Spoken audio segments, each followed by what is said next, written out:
The chamber did not orbit a star. It orbited silence. A colossal ring of black alloy hung in the void between galaxies, illuminated only by its own artificial sun, a sphere of contained fusion burning at its core. Around it, space stretched empty and infinite, untouched by war, untouched by time. Inside, 1,000 civilizations watched. The Galactic Council had not gathered like this in centuries. Every seat was filled. Every species present. Every eye focused on the central platform. Because today, a decision would be made. And everyone understood, some decisions did not stay contained. They spread. At the center of the chamber stood Supreme Commander Verex. He was taller than most species present, his armored frame layered in dark metallic plates that seemed grown rather than forged. Veins of dim red light pulsed beneath his skin, like magma trapped beneath stone. Behind him hovered a projection, an entire star system, rotating slowly in the air. A yellow star. 8 planets. 1 small blue world. This system, Verex said, his voice carrying effortlessly across the vast chamber, has been designated for acquisition. The hologram zoomed in. The blue planet filled the air. Clouds. Oceans. Continents. Fragile. Unprotected. Insignificant. Mild gravity. Abundant water. Stable atmosphere, Verex continued. Optimal for expansion. The pause. Then, almost as an afterthought, native species, primitive. A quiet ripple moved through the chamber. Not fear. Not outrage. Just recognition. Another world about to disappear. They call themselves, Verex added, his tone laced with faint amusement, humans. The word meant nothing to most of those present. Just another species. Just another name. Just another extinction. Our surveys indicate they have only recently achieved faster-than-light capability, he continued. Their fleets are minimal. Their technology is inefficient. Their governments are divided. A flick of his hand. The projection shifted. Dozens of crude spacecraft appeared, boxy, uneven, inconsistent in design. Pathetic compared to the war machines of the great empires. They will not resist effectively, Verex said. They cannot. Silence followed. Not disagreement. Not concern. Just the quiet acceptance of inevitability. Somewhere in the upper tiers, a few ancient beings exchanged glances, but said nothing, because the outcome was obvious. It always was. Verex spread his arms slightly, as if presenting a completed victory rather than proposing one. The system will be claimed within a standard cycle, he declared. Minimal losses expected. Full assimilation to follow. No hesitation. No doubt. No opposition. Just certainty. And in that moment, as the image of the small blue world rotated slowly in the center of the chamber, as 1,000 civilizations watched without speaking, as the fate of an entire species was reduced to a procedural decision, no one noticed the single anomaly in the data stream. No one questioned the classification. No one asked why a world like that had produced survivors. And no one in that chamber, not even the oldest among them, understood what they had just chosen to awaken. Silence did not last long in the Galactic Council. It never did. The moment Supreme Commander Verex finished speaking, the chamber began to stir, not loudly, not chaotically, but with the low, controlled murmur of civilizations calculating consequences. Most had already moved on. To them, this was routine. Another expansion. Another species absorbed. Another system claimed. But not all.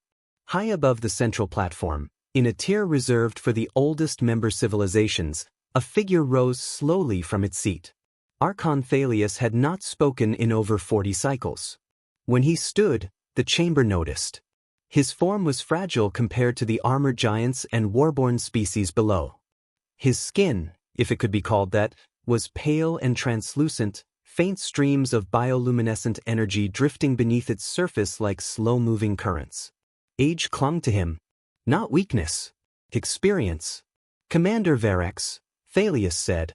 His voice was not loud. It did not need to be. The chamber quieted instantly. Verex turned, mildly irritated, but respectful enough not to interrupt. You wish to contest the claim? Verex asked. Thalius tilted his head slightly, studying the projection of the blue world still rotating in the air. No, he said. The pause. I wish to question your assessment. That was different. Verex's eyes narrowed slightly. The data is complete. There is nothing to question. Thalius lifted one thin hand. The hologram shifted. Not to ships. Not to cities. To storms. Massive spirals of white and gray tearing across oceans the size of continents. Lightning storms spanning thousands of kilometers. Winds that could strip structures down to their foundations. The image changed again. Continents cracking. Mountains collapsing. Entire regions swallowed by the planet itself. Then again. Volcanoes erupting in chains, turning skies black. Oceans rising. Ice consuming entire hemispheres. This world, Thalius said quietly, is classified in our oldest records. Another shift. A designation appeared above the planet. Death World. A ripple passed through the chamber, this time stronger. Even Verex's posture changed slightly. We have conquered Death Worlds before, he replied. Not like this one, Thalius said. The images continued. Predators. Plus. Venom. Creatures that hunted not for survival, but efficiency. Environments that shifted without warning. Seasons that killed. Landscapes that punished. This planet, Thalius continued, did not nurture life. Another pause. It attempted to erase it. Silence deepened. Now they were listening. The species you call primitive, Thalius said, turning his gaze toward Verex, evolved here. The hologram changed one final time. Humans. Fragile-looking. Unarmored. Standing against storms. Against fire. Against each other. They survived conditions that would have ended most civilizations before they began, Thalius said. A new image appeared. Explosions. Cities burning. Weapons. Crude, yes, but devastating. They did not unify to survive, he continued. They survived while divided. That was wrong. That was not how intelligent species developed. Records indicate, Thalius added, that they have engaged in continuous internal conflict for thousands of their years. Another shift. Numbers. Casualty counts. Escalating. Millions. Then tens of millions. Then more. They have repeatedly brought themselves to the edge of extinction, Thalius said softly, and refused to fall. The chamber was completely silent now. No movement. No whispers. Only the slow rotation of that small blue world. Verex finally spoke again. They fight themselves, he said. That makes them weak. Thalius looked at him. For a long moment he said nothing. It should have made them extinct. That landed. A faint tension spread through the chamber. Not fear. Not yet. But something close. Thalius lowered his hand. The projection dimmed slightly, but the image of Earth remained. You see a primitive species, he said. I see a species that adapted to chaos, until chaos became their natural state. Another pause. Such species do not behave predictably. Verex let out a low, dismissive sound. All species behave predictably when faced with overwhelming force, he replied. A few council members nodded. That was the law of the galaxy. Strength decided outcomes. Boys. Thalius did not argue. He simply returned to his seat. But before he did, he spoke one final time. Quiet. Measured. Unavoidable. Then I hope, Commander, he said, that your definition of predictable is correct. He sat. The chamber remained silent. And for the first time since the session began, the image of Earth no longer looked insignificant. The chamber did not return to normal. It couldn't. Something had shifted. Not in the decision, that remained unchanged. The system would be taken. The species would be assimilated. Procedure would continue. But the certainty that usually followed such declarations was gone. In its place, a thin, almost imperceptible tension. And then, the doors opened. It was a small sound. barely noticeable in a chamber built for giants and warforms. But every head turned, because no one had been scheduled to enter. A single figure stepped inside.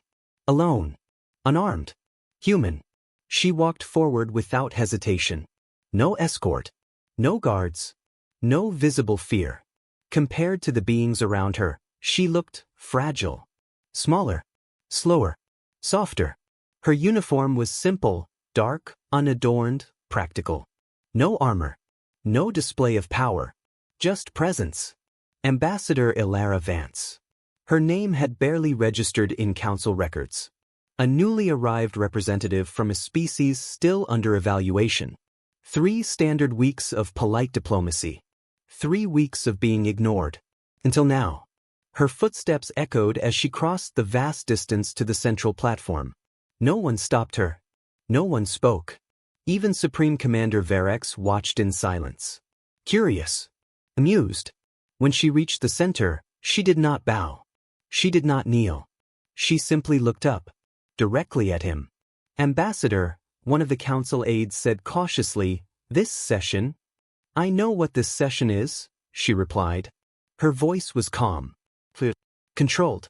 Not loud. But it carried. The aide fell silent. Verex tilted his head slightly. "You arrive at an interesting moment," he said. "Your world has just been claimed." A few quiet sounds of amusement moved through the chamber. Ilara didn't react. "I heard," she said. No anger. No panic. Just acknowledgement. Verex stepped closer, his towering form casting a long shadow over her. "Then you understand," he continued, "that this discussion is no longer relevant to your people." Another pause. "You may remain," he added, almost generously. "Observe. Learn how the galaxy functions." So, no reaction. Ilara's gaze didn't move. "If you attack Earth," she said, "you will make a mistake." The chamber stilled. That wasn't the response anyone expected. Not pleading. Not negotiation. Not fear. A statement. Flat. Certain. Verex let out a low chuckle. "A mistake," he repeated. "You misunderstand your position." He gestured to the projection of the systems still floating above them. "You are outnumbered. Unprepared." Each word landed like a verdict. "You will not survive this." Ilara nodded slightly. "Maybe," she said. That it caused a ripple. Not denial. Not confidence. Just acceptance. And then, she took a single step forward. Not aggressive. Not defensive. Deliberate. "But I don't think you understand yours," she continued. The tone didn't change. Still calm. Still measured. But something underneath it sharpened. Verex's eyes narrowed. "Oh," he said. Ilara turned slightly, just enough to glance at the surrounding chamber, the thousands of watching civilizations. Then back to him. "My people didn't come here to fight," she said. "We came to learn. To cooperate. To become part of something larger." A brief pause. "We still want that." There was. The expected path. Diplomacy. Reason. Several council members relaxed slightly. Of course. That made sense. But then, Ilara continued. "But if you force this," she said quietly, "we will adapt." The word lingered. Verex's expression didn't change, but the chamber felt it. That word again. Thalius did not move. He was watching. Closely. "You speak as though adaptation will change the outcome," Verex said. "It will not."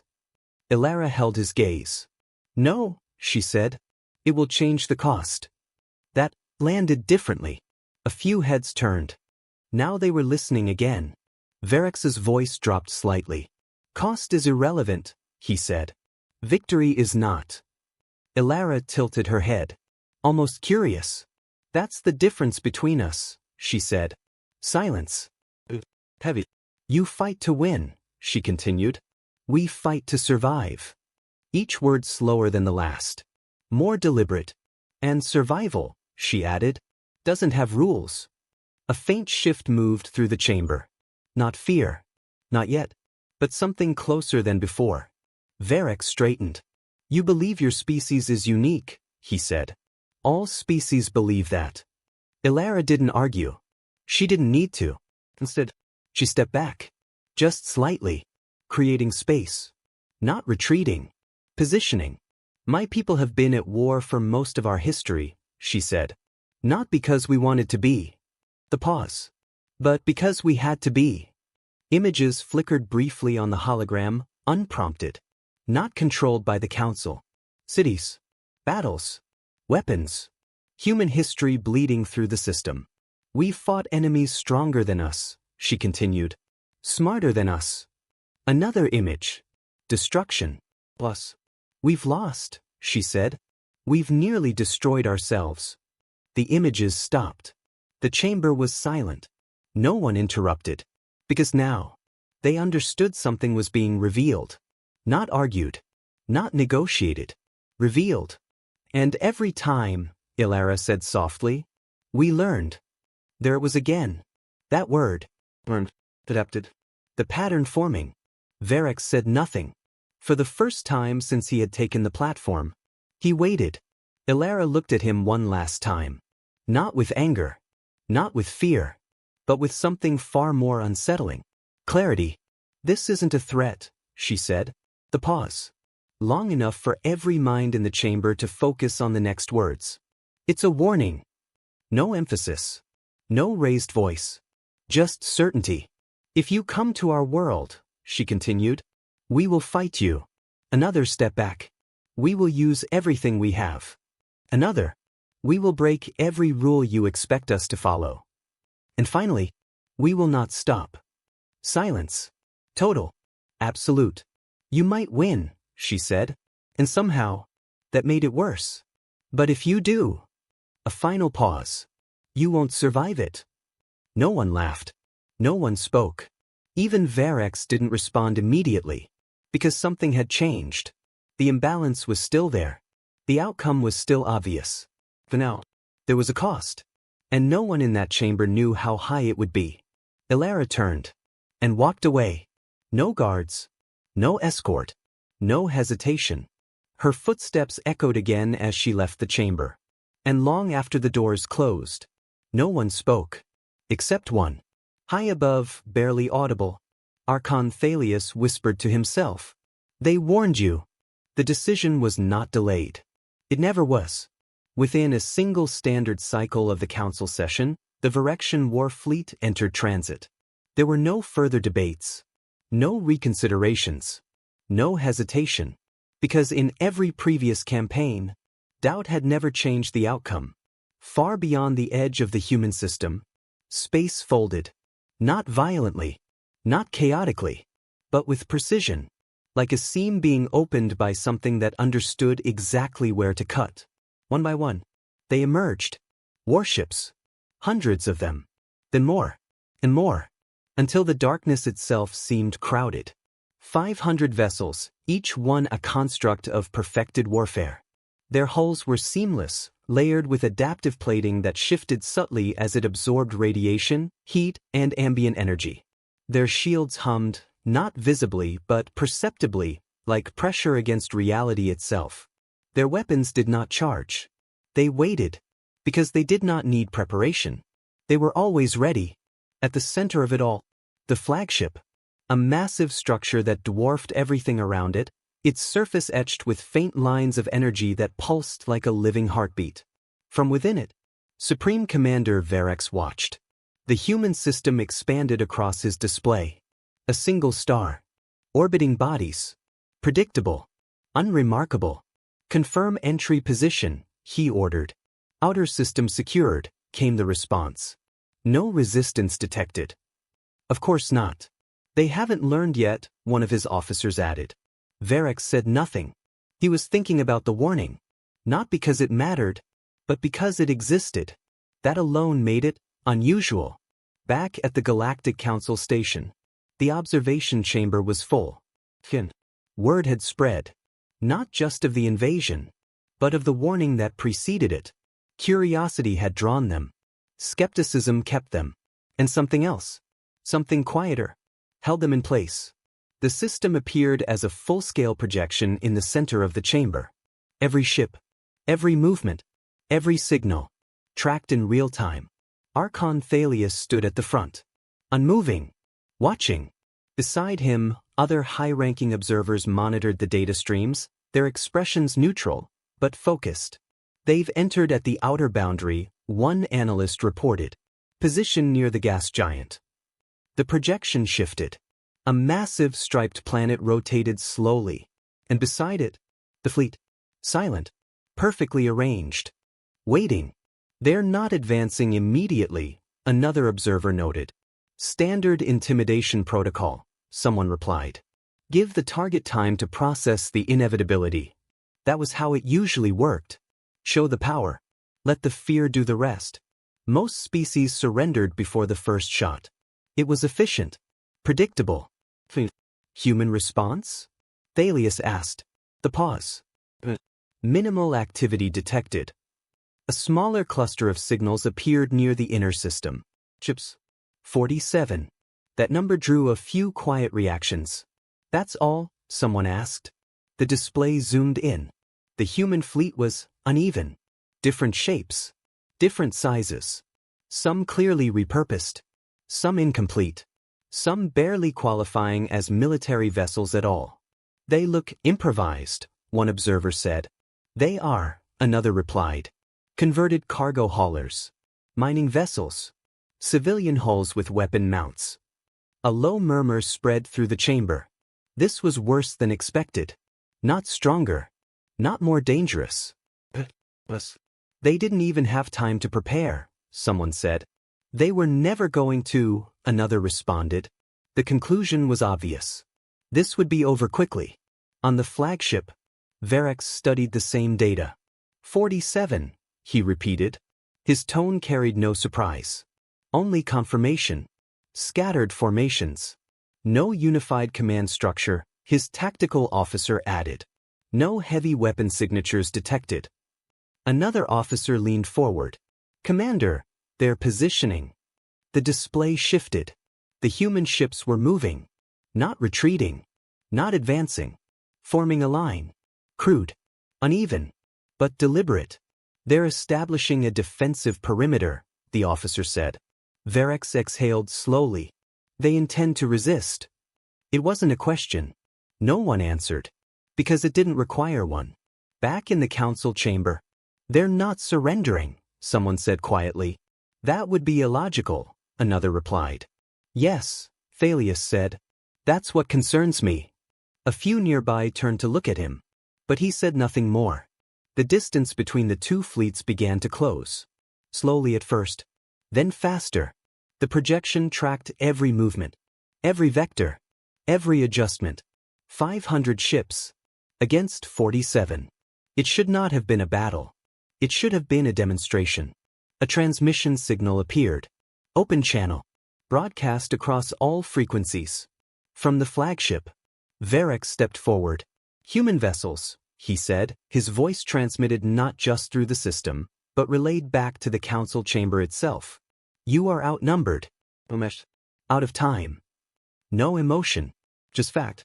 Surrender your system, he continued, and your species will be preserved under Verexian governance. The pause. Resist. Another. And you will be erased. The message echoed. Across space. Across the chamber. Across every observer watching. A response came. Immediately. No delay. No consultation. No hesitation. The signal locked. A human face appeared on the display. Older. Unimpressed. Admiral Jonas Hale. Commander of Earth's defense fleet. He didn't look at the size of the enemy. He didn't acknowledge the imbalance. He simply spoke. Negative, he said. The word cut cleanly through the transmission. You have entered a restricted system without authorization. A slight shift in his posture. You are now in violation of territorial sovereignty. Silence. Withdraw immediately, Hale said, or accept consequences. The chamber froze. That wasn't defiance. That was protocol. Verex's expression darkened slightly. Consequences? He repeated. A faint ripple of amusement moved through parts of the fleet.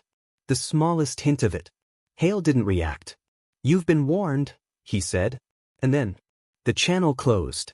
Back in the council chamber, no one spoke. Not because they were shocked, but because they didn't understand. That response didn't match the situation. It didn't match the odds. It didn't match survival logic. It matched something else. Something familiar. Thalius's gaze didn't move from the display. "They're not posturing," he said quietly. "They're preparing." On the flagship, Varric stood still for a long moment. "Advance," he said. No anger. No hesitation. Just decision. The fleet moved. Perfect formation. Flawless synchronization. A wall of inevitability. Weapons aligned. Target locks established. Energy systems stable. They had done this before. Hundreds of times. The outcome was already written. Across the void. The human ships did not move. They held position. Silent. Waiting. And somewhere, deep within that stillness, something shifted. Not visible. Not measurable. But real. Because for the first time since the fleet had entered the system, the question was no longer who would win, but what it would cost. The distance between the two fleets closed slowly and inevitably. On every tactical display, whether Varexian, human, or council, the same projection unfolded. 500 warships advanced in perfect formation while 47 human ships waited in complete stillness. There was no retreat, no surrender, and no hesitation. Final engagement range approaching, a Varexian officer reported. Target lock achieved across all vessels. Firing solutions ready. Everything aligned with precision. Everything moved according to expectation. Varric observed in silence before giving the order to begin standard suppression. Across the fleet, weapons activated as energy surged through vast systems designed for destruction. The void lit with concentrated beams that cut cleanly across space. The first volley struck. One human ship vanished instantly. Another was torn apart. A third drifted, crippled and powerless. The result was clean, efficient, and completely expected. Then the human fleet moved. Not forward. Not backward. They scattered. Their formation collapsed instantly, not in panic but with violent acceleration. Vectors split in every direction. Speeds became irregular. Angles unpredictable. Varexian officers reacted with confusion as they tried to interpret the sudden shift. They've broken formation. No coherent pattern detected. On the council display, the same chaos unfolded. Some observers believed the humans were disorganizing, but others quickly realized the truth. They had not lost control. They had abandoned it entirely. Another Varexian volley fired, destroying more human ships. The imbalance remained overwhelming.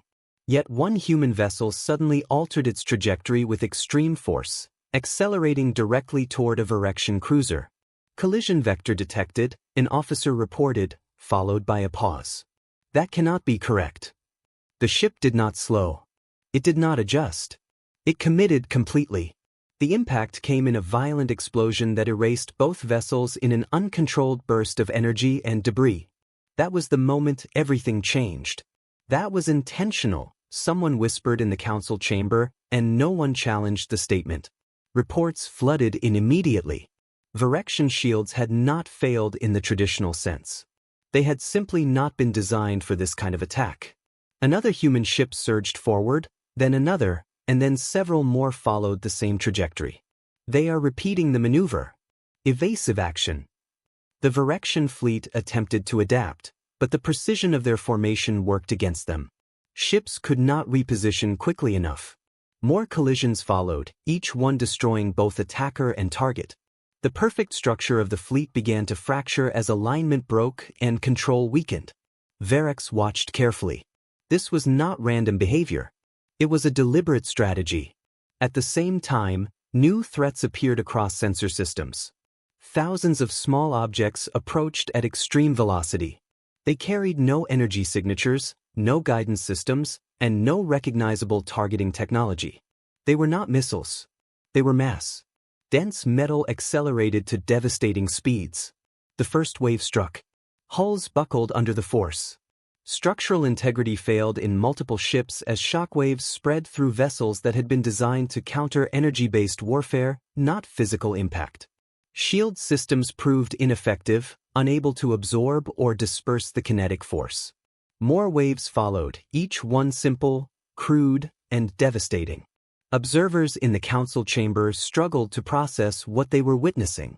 These methods were considered primitive, even forbidden, yet the humans were using them without hesitation.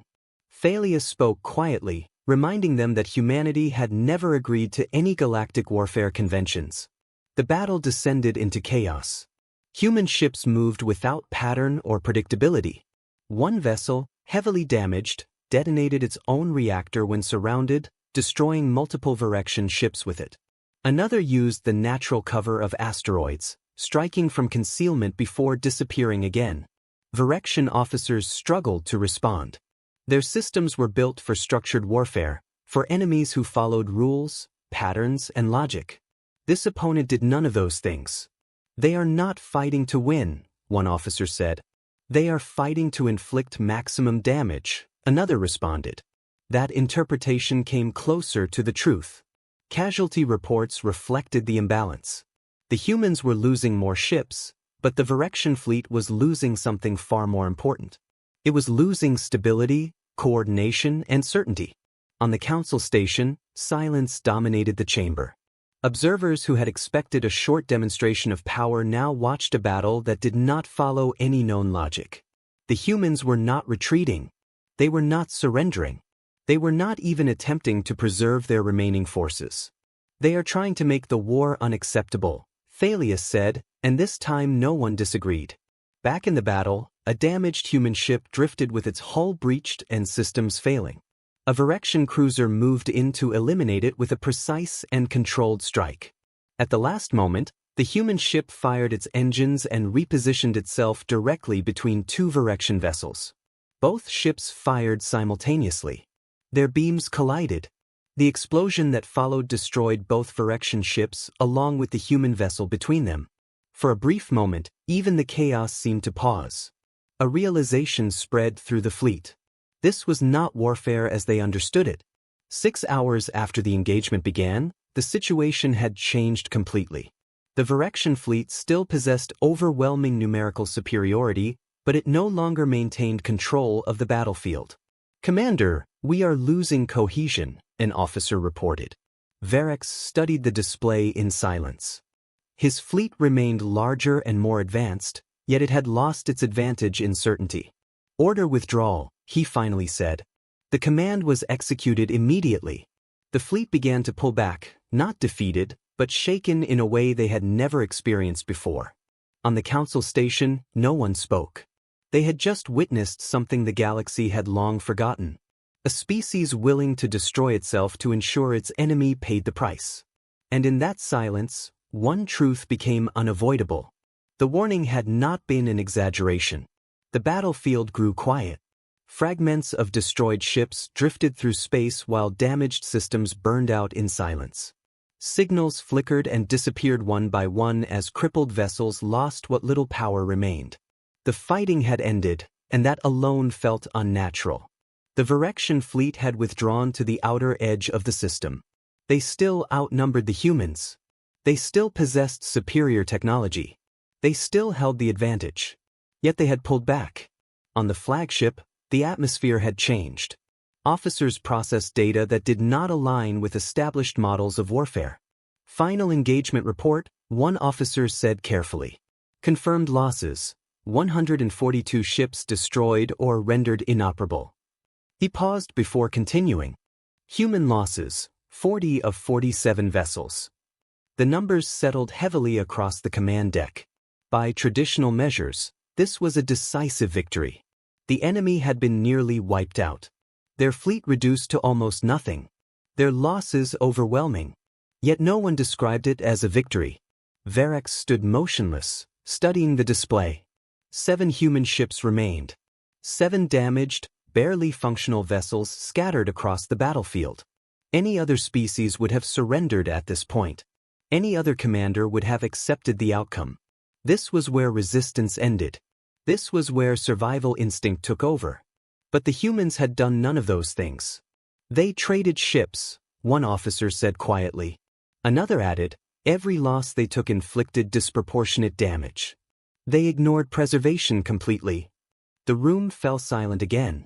That behavior did not fit any known doctrine. It did not align with logic. It did not align with survival. Verex finally spoke. Why? No one answered immediately.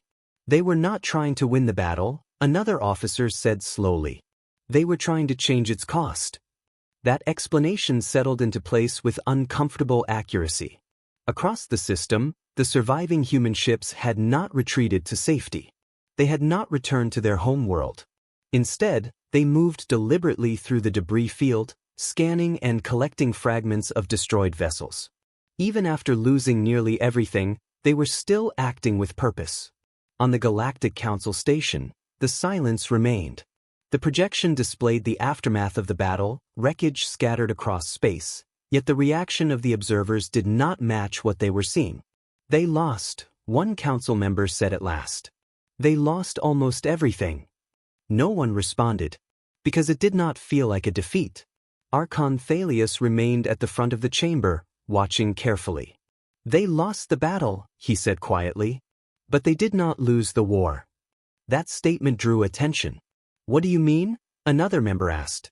Thalius gestured toward the projection. Look at what remains. The display focused on the 7 surviving human ships. They were damaged and barely intact, yet they continued moving with deliberate precision. They are not retreating, Thalius said. They are learning. The word spread through the chamber. Learning. It had been mentioned before. Warned about. Ignored. They are extracting data from the battlefield, another observer noted. Recovering fragments. Studying Virection systems. A realization spread quickly. They are reverse engineering in real time. On the flagship, the same conclusion emerged. Commander, human vessels are conducting salvage operations. They are recovering components from our destroyed ships.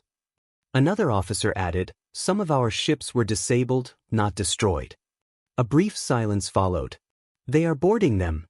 Verex turned slightly. Explain. They are entering damaged Virection vessels and accessing internal systems.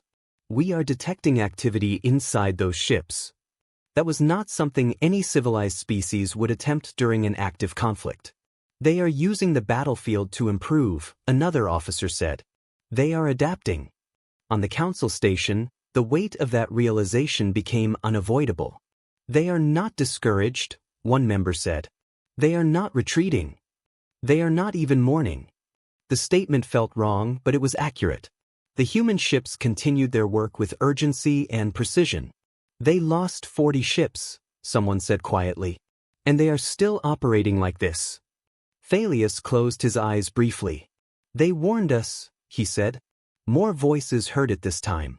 They said they would adapt, another member whispered. And they are. The projection zoomed further. One of the human ships connected to a disabled Virection cruiser. Mechanical systems extended into the wreckage as data streams began transferring. Within moments, new signals appeared. Modified. Unfamiliar. They are integrating systems, an analyst said. That speed should not be possible. They have had only hours. They are not fully understanding the technology, Thalius said. They are using it. On the flagship, the atmosphere shifted further. This was no longer a simple invasion. It was no longer predictable. Commander, an officer said cautiously, if this continues. Verex finished the thought. They will improve. Another officer added, and if they improve, they will not fight the same way again. Silence followed. Verex looked once more at the battlefield, at the wreckage, at the 7 remaining human ships. They sacrificed everything, one officer said. Yes, Verex replied. He paused briefly. And they gained something in return. No one asked what that was. Because they already knew. Across the system, the surviving human ships continued gathering, studying, and adapting. The battle had ended, but something far more dangerous had begun. For the first time since the invasion started, the question was no longer how long humanity would survive. It was what they would become next. Time did not slow. It accelerated. 3 standard weeks passed after the first battle, and in that short span something impossible began to take shape.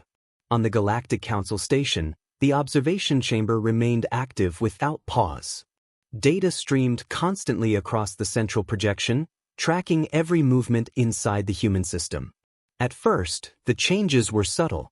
Then the numbers began to shift. "They are building," one analyst said quietly.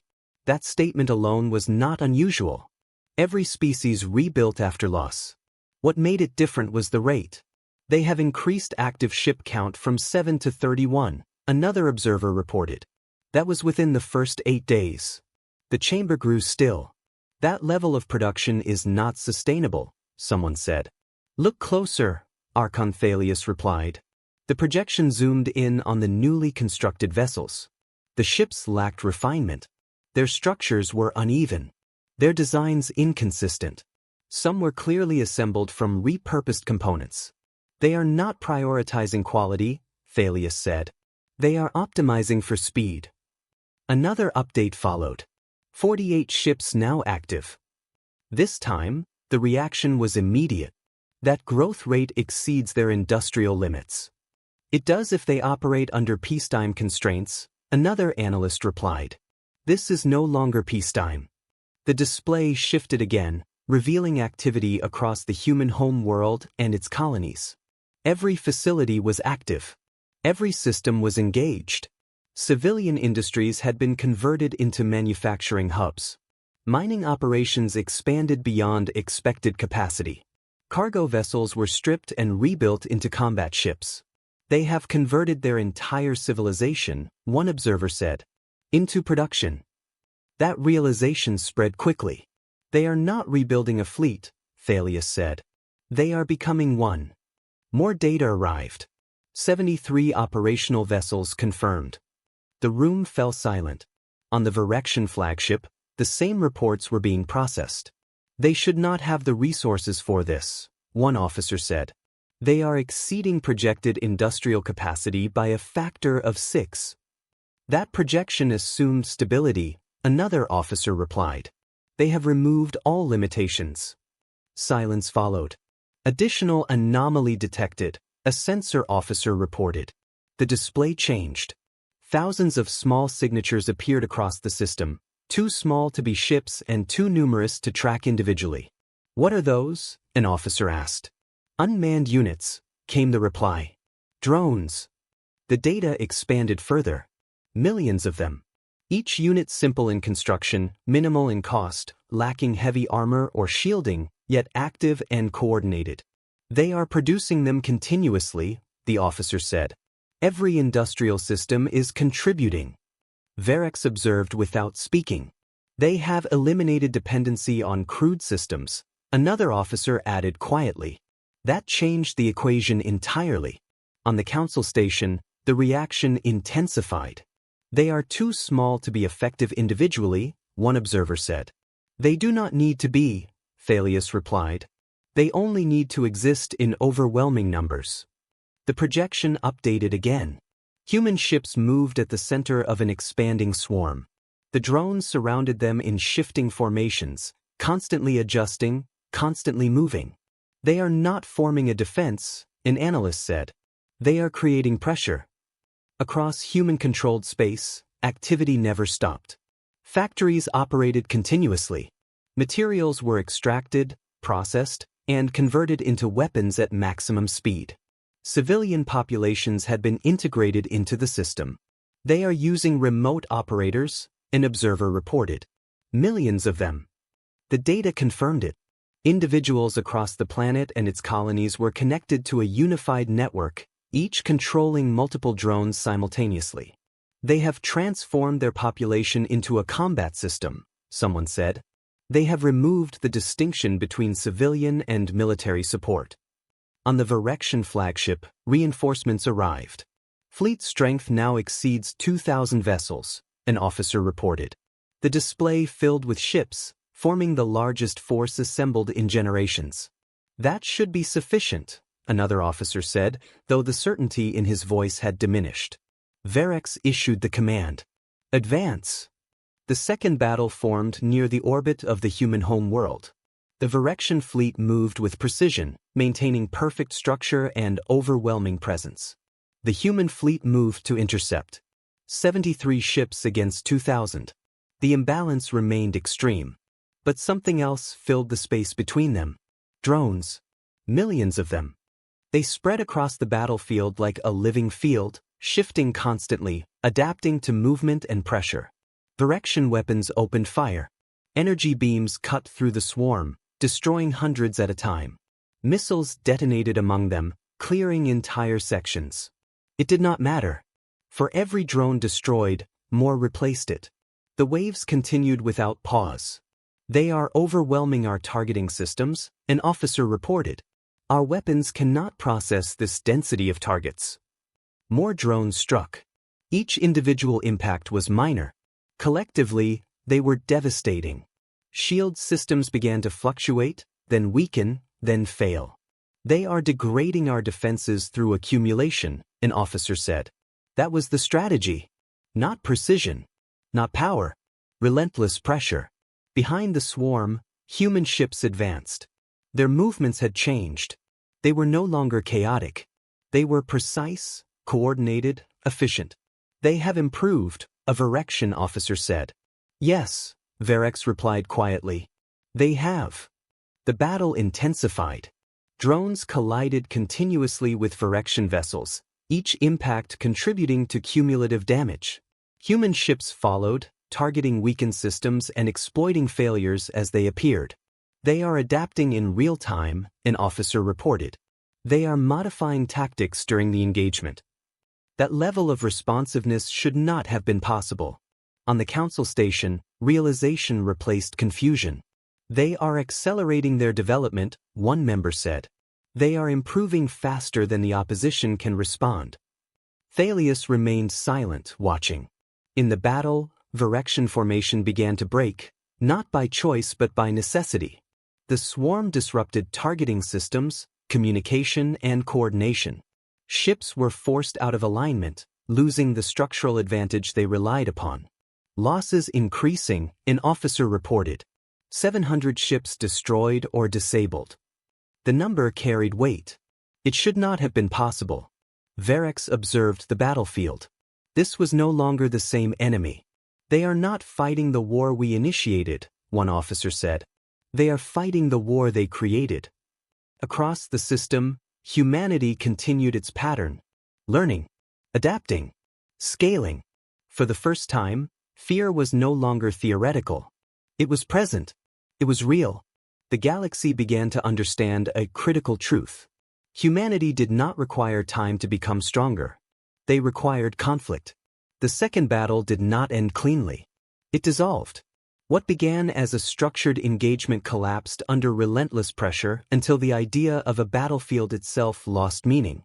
There were no stable lines, no controlled formations, no predictable exchanges. There was only motion, impact, and constant disruption. After 8 hours, the Virexian fleet withdrew again. This time, the numbers were worse. 800 ships destroyed or disabled, a Virexian officer reported. Human losses were also severe. Dozens of ships gone. Millions of drones destroyed. But unlike the Virexians, those losses did not slow them. On the flagship, no one spoke immediately. The data was clear, but the outcome was not. "We still have numerical superiority," one officer said. No one answered, because that advantage no longer felt decisive. Across the system, humanity did not pause. They did not regroup or retreat. They accelerated. On the Galactic Council station, the projection shifted from the battlefield to the human system itself. "They have increased production again," an analyst said. "Drone output has doubled." Another report followed. Tripled. The chamber reacted immediately. "That rate cannot be sustained." "It does not need to be," Thalius replied. "They are not planning for stability. They are acting for survival." The display zoomed deeper into human space. Asteroid belts were being stripped for resources. Orbital facilities expanded rapidly. Entire regions of space were converted into manufacturing zones. They are building infrastructure during war, someone said. That should slow them down. It isn't, another responded. They are building and fighting at the same time. Another layer of data appeared. They are recycling battlefield debris directly into production, an analyst reported. They are using destroyed ships as raw material. That realization spread quickly. They have turned the battlefield into a supply chain. On Earth and its colonies, the population had been fully integrated into the system. Millions of individuals operated within the network, controlling drones, managing logistics, and coordinating production. They have unified their entire species under one function, an observer said. Survival. On the Virexian flagship, tension replaced certainty. Commander, an officer said, if this continues, human production will exceed our ability to destroy their assets. That statement would have been impossible weeks earlier. Now it was measurable. They are not trying to match us, another officer added. They are trying to outlast us. Virex studied the data. They are turning the war into a system, he said. No one disagreed. The next phase of conflict began without formal declaration. Human forces moved first. Not toward the Virexian fleet, but away from it. They are retreating? One officer asked. No, another replied. They are dispersing. The projection expanded beyond the human system. New signals appeared across multiple locations inside Virexian territory. Border systems, supply routes, manufacturing centers. They have deployed multiple strike groups, an observer said. That is not possible with their fleet size. They divided their forces, Thalius replied, and coordinated them. How are they reaching those distances? Another asked. They reverse-engineered faster-than-light systems, came the answer, and improved them. That realization carried weight. They learned that in weeks. The attacks began. Not on cities. Not on civilian populations. On infrastructure. Power stations collapsed under kinetic strikes. Communication networks were destroyed, isolating entire regions. Shipyards were torn apart before vessels could even be completed. Supply depots burned, cutting off logistics. They are not attacking territory, an analyst said. They are attacking function. Virexian forces responded, but they were always too late. By the time reinforcements arrived, the human ships had already vanished. They are not holding positions, an officer said. They strike and withdraw. They are forcing us to chase them. On the flagship, frustration began to surface. They are destabilizing multiple systems simultaneously. They are forcing us to divide our fleet. They are controlling the tempo of the war. Virex remained silent, because the pattern was clear. The war had changed completely. On the council station, concern spread. This is no longer contained, one member said. It is expanding. And accelerating. New reports arrived. Rebellions. Not directly caused by human attacks, but inspired by them. Client species under Virexian control began to resist. Sabotage increased. Uprisings disrupted internal stability. Supply lines were attacked from within. They are weakening the empire from the inside, an observer said. They are turning its own structure against it. Thalius watched carefully. They are not trying to defeat the Virexians in a single battle, he said. They are making the empire impossible to sustain. That realization shifted the entire perspective. On the flagship, reports continued to escalate. Systems were failing. Production slowed. Civil unrest spread. Resources became strained. They are dismantling us piece by piece, one officer said. They are attacking the foundation, not the surface. Virex finally moved. This is no longer an invasion, he said. It is a war of survival. No one disagreed. Across the stars, human forces continued their operations. Small, fast, and relentless. They did not stop. They did not slow down. They continued to learn, adapt, and scale with every engagement. As the war spread across systems and began to reshape the balance of power, one truth became unavoidable. Humanity was no longer just defending itself. It had become something far more dangerous. A system that could not be predicted. A force that could not be contained. A species that did not need to win battles, only to ensure its enemy could not survive the cost of fighting them. The war no longer had a center. It had spread. What began as an invasion of a single system fractured into dozens of simultaneous conflicts across Virexian territory. Supply routes failed without warning. Communication networks collapsed in cascading outages. Entire sectors went silent before anyone understood why. At the center of it all was humanity. On the Virexian flagship, the tactical displays no longer showed a clear battlefield. They showed instability. Multiple systems flashed critical alerts. Resource flows were interrupted. Fleet movements slowed and staggered. Report, Varex said. 7 border systems compromised, an officer replied. 3 manufacturing hubs offline. 2 major supply corridors severed. Another officer added, rebellion activity increasing across 5 client worlds. Local forces are no longer responding to command. Silence followed. That was not supposed to happen to an empire like theirs. They are not attacking us directly anymore, one officer said.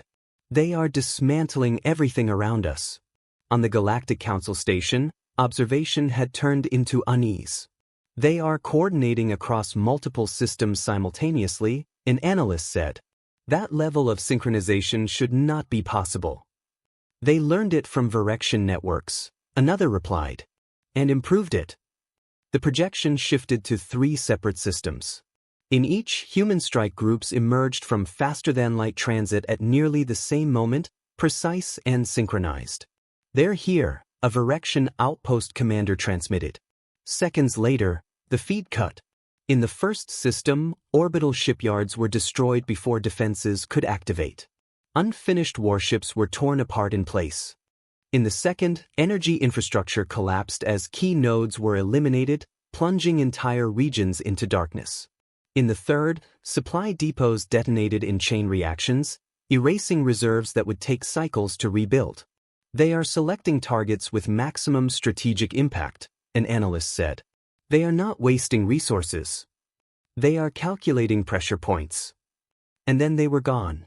No prolonged engagement. No attempt to hold territory. They struck, caused damage, and disappeared before reinforcements could arrive.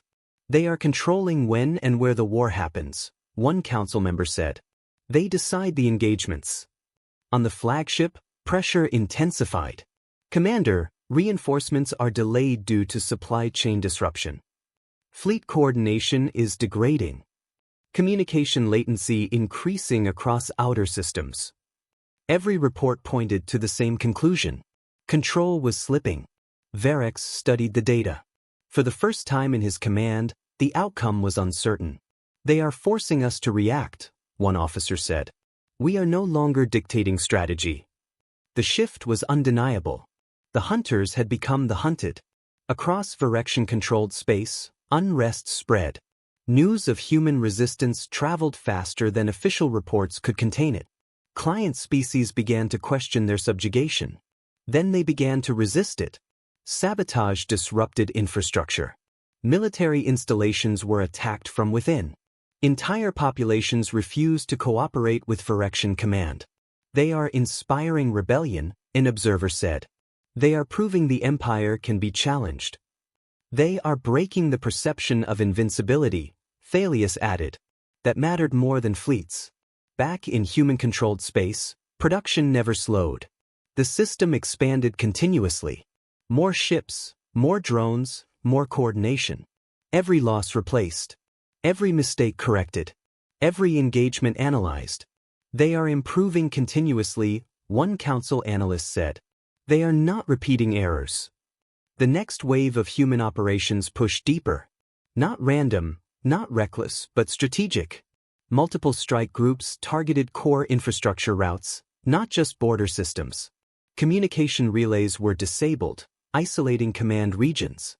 Transportation networks were disrupted, slowing military response. They are compressing our operational capability, a Virexian officer said. They are reducing our ability to respond.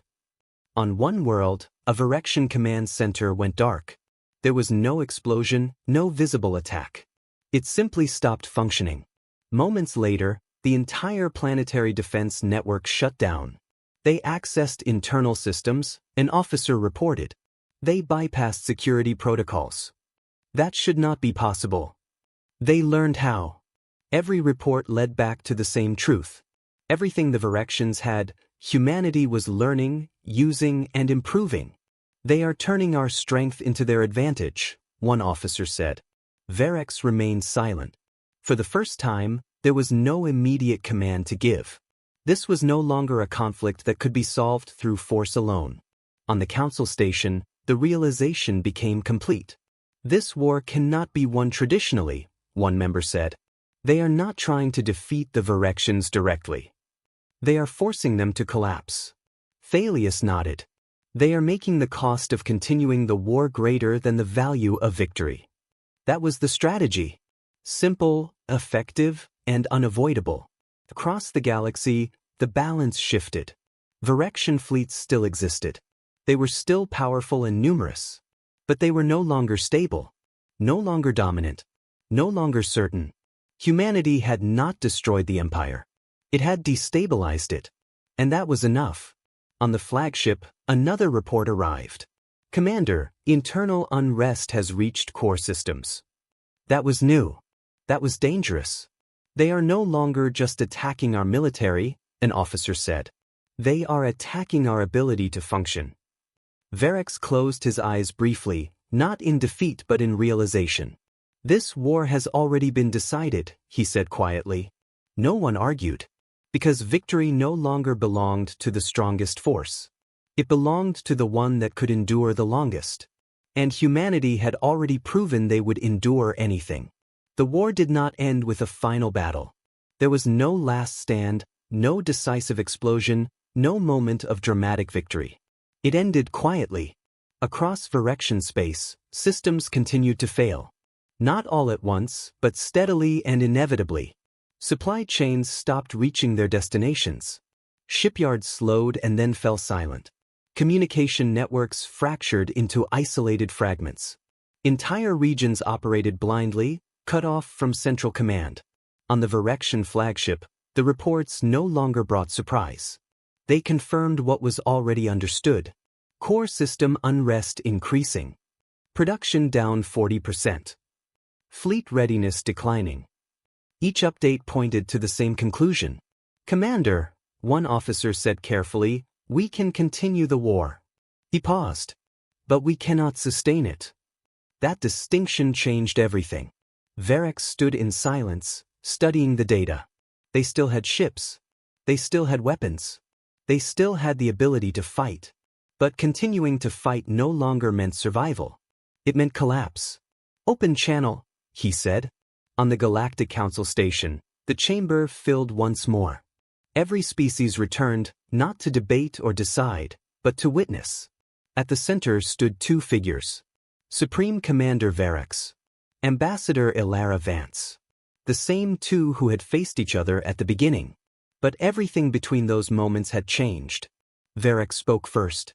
We request terms. A reaction spread through the chamber. Empires did not ask for terms. They imposed them. Ilara studied him calmly. You were given a warning, she said. Verex did not argue. State your terms, he replied. Ilara stepped forward slightly. First, you will withdraw all forces from human-controlled space. No hesitation. Second, you will establish a permanent exclusion zone. No Virection vessel will enter it without permission. The chamber listened in silence. Third, you will compensate for the damage caused. Resources, technology, and access. Then came the final condition. You will grant independence to every world you control. This time, the chamber reacted. Not with chaos, but with disbelief.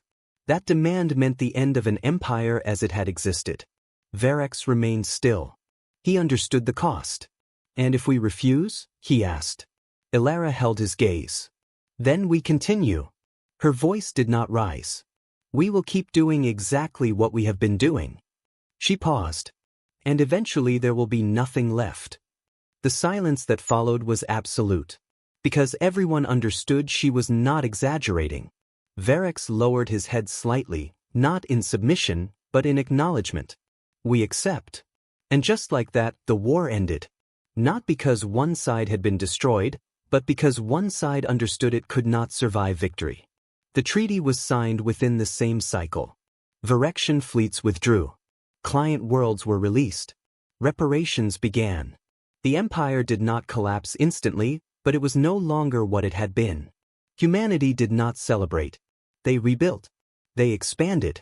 They adapted again, but this time without an enemy forcing them to.